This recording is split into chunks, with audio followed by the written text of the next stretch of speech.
Well, he should continue to say that is Mwalikwis. Now, you can't say, I have stolen because the owners are sleeping and go boasting around. I think that's totally unacceptable. Can he actually tell us the bid price for the house in Sebo, how much he paid, and why they as Grand Tonton, who were the receivers, ended up sharing the houses with amongst themselves? Those are issues. So when you say he wasn't visited, because in this country the only corrupt people are those in government. Those who are outside looting, using government means, I never followed. I think you saw that when we left as the MMD, a lot of my colleagues were in jail, were sent where. Even now, the people who are being followed are those in government.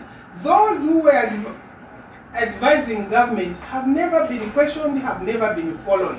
And it's a very unfair situation. For example, do you think the 10 million given to Grand Tonton, 10 million US dollars, as receivers for Ramcos, if that was given to the secretary, to the treasurer, or to the minister of finance, you think they would have survived?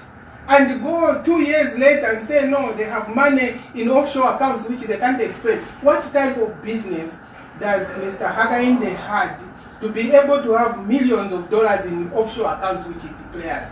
Now, so if someone has been lucky and the law has not visited him, one day the law will visit them, because people will go to him and say, tell us how you acquired this house, this asset, that. 27, he says he was 29. He was 29, he had no cow at the time.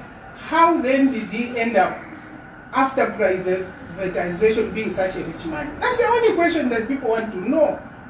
That's all. I mean, he needs to be firm enough to come to the public and say, this is my history of my wealth. I bought one animal, I got this farm, I multiplied, and this is how I've been. I was living in this house before I moved to Sebo Road, and how did I get this house? Explain. And you understand, Zambians are very forgiving. But please, this issue is like a boil. It continues to fest until he can squeeze it. And the only way is not to behave like Donald Trump and hide your records. The best way is to be open and tell the public, educate them. Look, we were receivers on Ramcos, this is what we did. These were the reports. And this is the creditors who still wanted to crawl back on government because the 10 million was spent like this, like this. It's simple, they're accountants. They say they're intelligent. And for those that I have mentioned, Lima Bank, Southern Sun, my compatriot was Hakainde Hichilema. I'm not the one who appointed them. In the privatization scheme, the late Donald Benza decided that we were going to have Zambian advisors. And I don't think that was wrong. So when you take people to account, you take out the advisors.